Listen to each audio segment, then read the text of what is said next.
Dream eleven एक सट्टा company है, और अगर ये सट्टा कंपनी है तो सरकार इसे बैन क्यों नहीं कर रही? अभी हमने सुना कि भैया इसको $8 बिलियन यानी लगभग 60,000 करोड़ की वैल्यूएशन पे इन्वेस्टर्स ने पैसा दिया है। आखिर इन्वेस्टर ने इसकी इतनी वैल्यूएशन क्यों लगाई और इतना पैसा भाई क्यों दे रहे हैं? आखिर ये ड्रीम इलेवन पैसा कमाता कैसे और दिनों दिन इसका प्रॉफिट बढ़ता कैसे जा रहा है और ये धीरे धीरे बहुत बड़ी कंपनी बनती जा रही है? क्या है इन सबके पीछे का राज? क्यों गवर्नमेंट बैन नहीं कर रही? कंपनी का क्या फायदा और खेलने वालों का क्या फायदा? आज करेंगे इस सभी चीजों पे से पर्दाफाश, क्योंकि ये चैनल आम आदमियों के लिए नहीं है। ये चैनल उन खास आदमियों के लिए है जो एंटरटेनमेंट नहीं ढूंढ रहे, वो ढूंढ रहे हैं इंफोटेनमेंट, जहां पे कुछ जानकारी भी मिले और मनोरंजन भी हो। तो बिना समय वेस्ट किए करते हैं वीडियो की शुरुआत।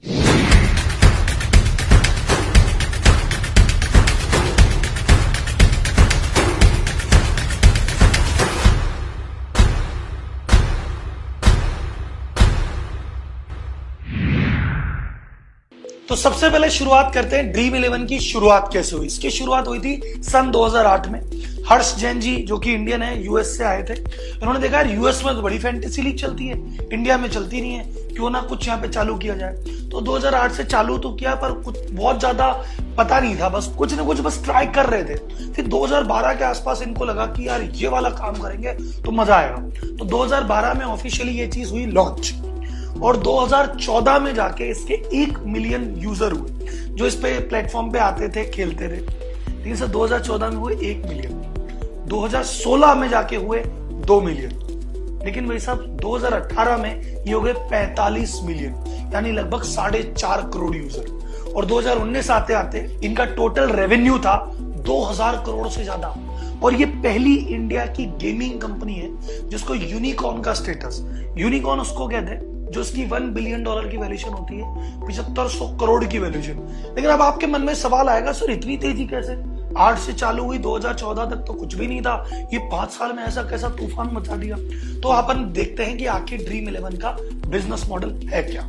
ड्रीम इलेवन का बिजनेस मॉडल सिंपल है, वो आपको अलग अलग कॉन्टेस्ट खिलाती है और इसमें बहुत कम लेवल से भी एंट्री होती है। तो सपोज मैंने कहा कि भैया एक कॉन्टेस्ट है जो कि मात्र 99 रुपए का कॉन्टेस्ट है, तो हमारी ड्रीम इलेवन ने कहा कि भैया ऐसा है 99 रुपए देके इस कॉन्टेस्ट में आप कर सकते हो एंट्री, और टोटल इस कॉन्टेस्ट में 1 लाख लोग भाग ले सकते हैं। अब 1 लाख लोग अगर भाग ले सकते हैं और 99 रुपए दे सकते हैं तो टोटल पैसा कितना हुआ?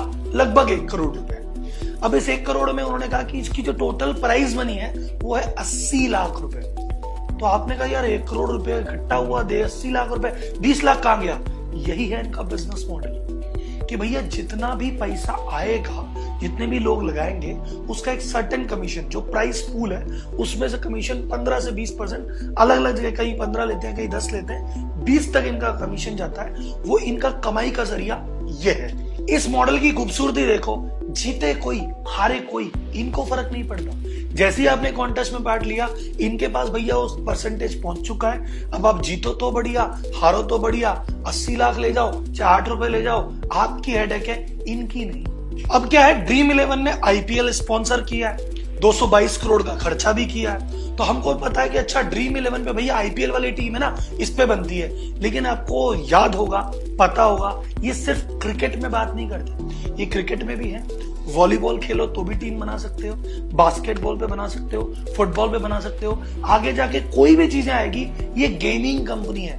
क्रिकेट आईपीएल इसका महाकुंभ है जहां से खूब पैसे कमाते हैं। बाकी इसके अलावा कोई सा भी स्पोर्ट्स गेमिंग है, ये उस पे काम कर रहे हैं और फ्यूचर में और भी बहुत सारे गेम ला सकते हैं। अब आपके मन में एक सवाल उठ रहा होगा, सर सट्टे में क्या होता है? सट्टे में हम पैसा लगाते हैं कि भैया हमने पैसा लगाया, जो 2 जनों ने पैसा लगाया, एक जीतेगा एक हारेगा, पर जिसने सट्टा लगवाया, जो बुकी है, उसके तो भैया पैसे आएंगे ही आएंगे।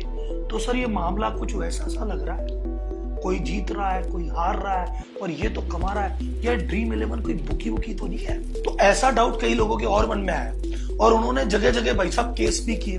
तो ड्रीम इलेवन के खिलाफ कई जगह केस किए जिसमें दलील दी गई, भैया सट्टा खिलाने वाली कंपनी है, जुआ खिलाने वाली कंपनी है, इससे लोगों को आदत लग जाती है, कईयों का जीवन बिगड़ रहा है, इसको बैन करो। कोर्ट ने सारे मामलों की जांच पर रखी, ड्रीम इलेवन ने अपना पक्ष रखा और फाइनली कोर्ट ने फैसला सुनाया ड्रीम इलेवन के पक्ष में कि भैया ये जो कह रही है ना, ये सट्टा नहीं है। क्यों? तो कोर्ट ने सीधे कहा कि भैया सट्टा वो होता है जो गेम ऑफ चांस हो, कि भैया चांस से हो गया, लक से हो गया। ये ड्रीम 11 तो गेम ऑफ स्किल है। बोले भैया स्किल कैसे है?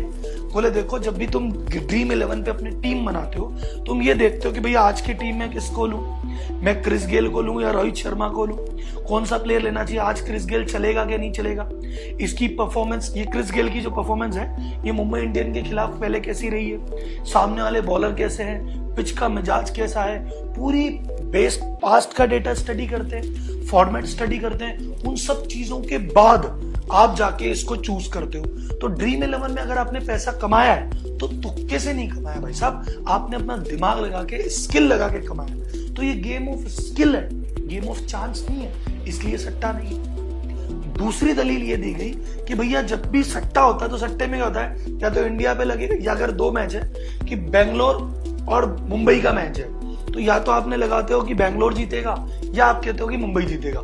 यहाँ पे ड्रीम 11 पे जो टीम बनती है, मिक्स टीम बनती है।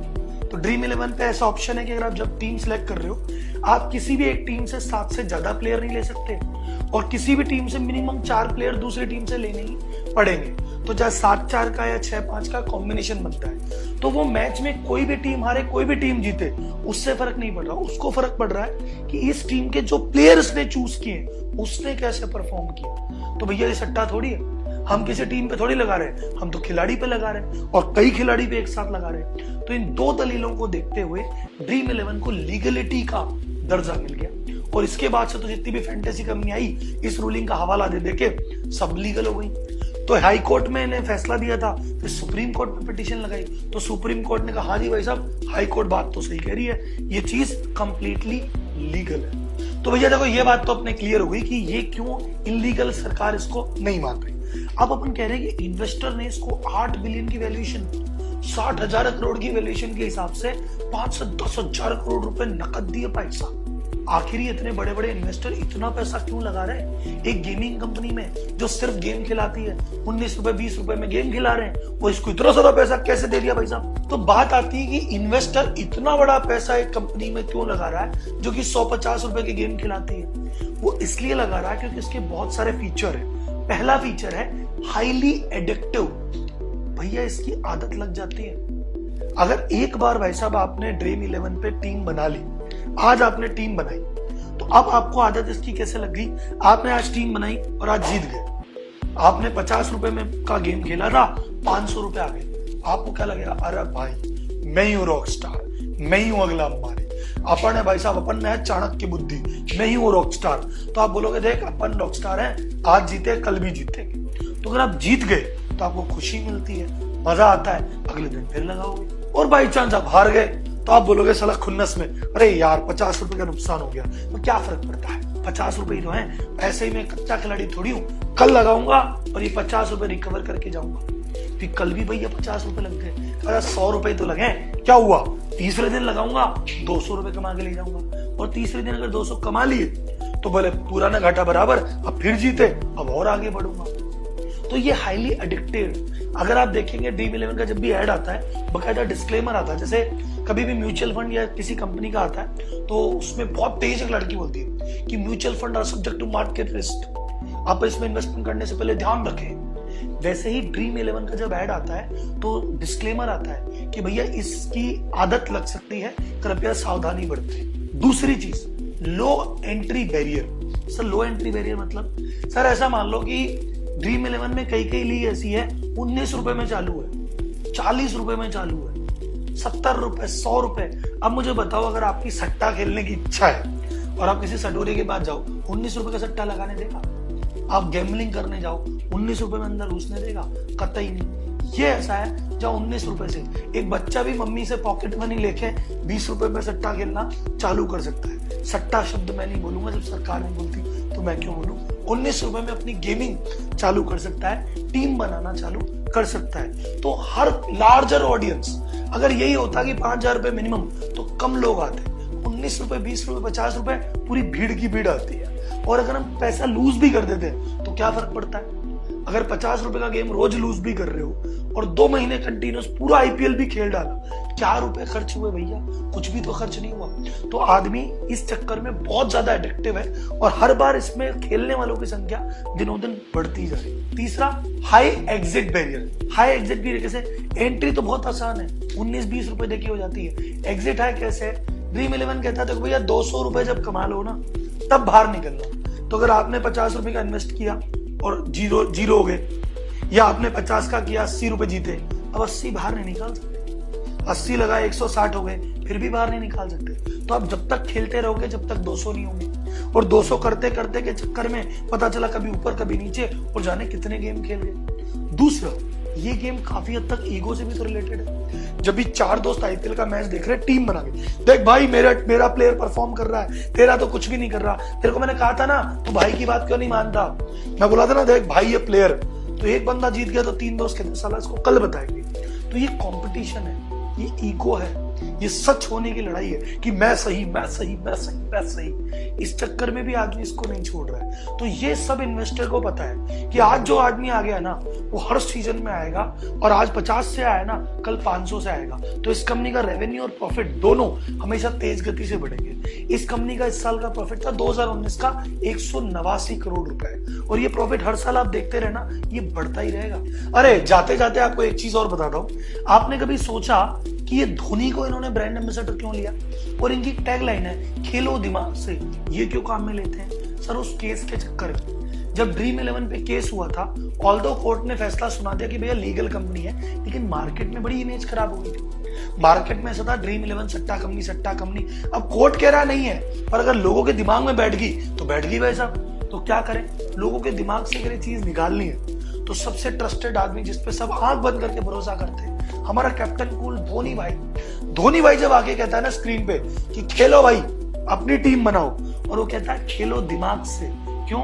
क्योंकि कोर्ट ने कहा था गेम ऑफ स्किल है, गेम ऑफ चांस नहीं है। कहता खेलो दिमाग से, यानी वो कह रहा है कि ये गेम दिमाग से खेलने से आदमी जीतता है। तो दिमाग वाली बात हो गई, तो सट्टे वाली बात नहीं गई, और धोनी खड़ा है तो जो डाउट थे वो भी भाई साहब दूर हो गए। अब मेरा आपसे एक सवाल है कि ड्रीम 11 को लेके ना एक बहुत बड़ी कम्युनिटी है जो ड्रीम 11 के फेवर में। वो लोग कहते हैं कि भैया मुझे क्रिकेट की नॉलेज भी है, मुझे क्रिकेट में इंटरेस्ट भी है, तो क्यों ना मैं मेरी नॉलेज और मेरी इंटरेस्ट के बेसिस पे काम करूं, मस्ती भी लूं और पैसे भी कमाऊं, क्या दिक्कत है? बहुत बढ़िया चीज है ये। कुछ लोग ये कहते हैं कि भैया ये तो यार सट्टे जैसी जुए जैसी आदत है, इसको करने के चक्कर में आपका बहुत सारा टाइम वेस्ट होता है। शाम को मैच है, सुबह से लेकर शाम तक आप सोचते हो कि यार कौन सी टीम लूं, किसको हटाऊं, और फिर मैच चालू होने का एक्साइटमेंट रहता है, फिर मैच पूरा देखते हो, फिर अगले दिन जीते या हारे, फिर अगले दिन की प्लानिंग। तो आपका बहुमूल्य समय वेस्ट होता है जो कि इसकी इतनी वर्थ नहीं है। और कभी कभार धीरे धीरे हर आदत बुरी भी होती है। तो मैं न इसके फेवर में हूं न इसके अगेंस्ट में हूं। मैंने आपको इसके सभी चीजें बता दी है, तर्क के साथ, फैक्ट के साथ, पर्दे के पीछे की बातें भी बता दी है। अब फैसला आपको करना है। मुझे कमेंट बॉक्स में बताओ आपका क्या मानना है। आपको लगता है सट्टा कंपनी है, नहीं खेलना चाहिए, सरकार को बैन करना चाहिए? तो सर जी सरकार तो उसको बैन नहीं कर रही, क्योंकि सरकार को जबरदस्त कमाई हो रही है इनकम से, टैक्स से। क्योंकि जो भी ये कमाई जीतती है ना, ये लॉटरी की श्रेणी में आती है, इसमें सरकार को मिलता है 30% टैक्स। तो सरकार को तो भैया जो कंपनी कमा रही है उस पर भी पैसे ले लेती है, और जो प्लेयर जीत रहे हैं उस पर भी टैक्स ले रही है। तो सरकार को तो भैया अंधी कमाई, तो सरकार तो इस पे बैन नहीं लगा रही। अब आप बताइए आपका क्या विचार है? क्या सरकार सही कर रही है? क्या सरकार गलत कर रही है? क्या ड्रीम 11 में खेल के अपने स्किल के से पैसा कमाना ठीक है? क्या ये समय की बर्बादी है? मुझे कमेंट बॉक्स में बताइए, मैं एक एक कमेंट पढ़ूंगा और हो सकेगा तो आपको उसका रिप्लाई भी दूंगा। तो अगर आपको वीडियो बहुत अच्छी लगी है तो इसको प्लीज लाइक कर दीजिए, ताकि गूगल अंकल को ये पता पड़ जाए कि भैया यहाँ पे आप और मैं बैठ के एक अच्छा कन्वर्सेशन कर रहे हैं, और आप चाहते हैं कि ड्रीम 11 के समर्थक और विरोधी दोनों को ये वीडियो ज्यादा से ज्यादा शेयर कीजिए, ताकि वो लोग सच्चाई को जान पाए।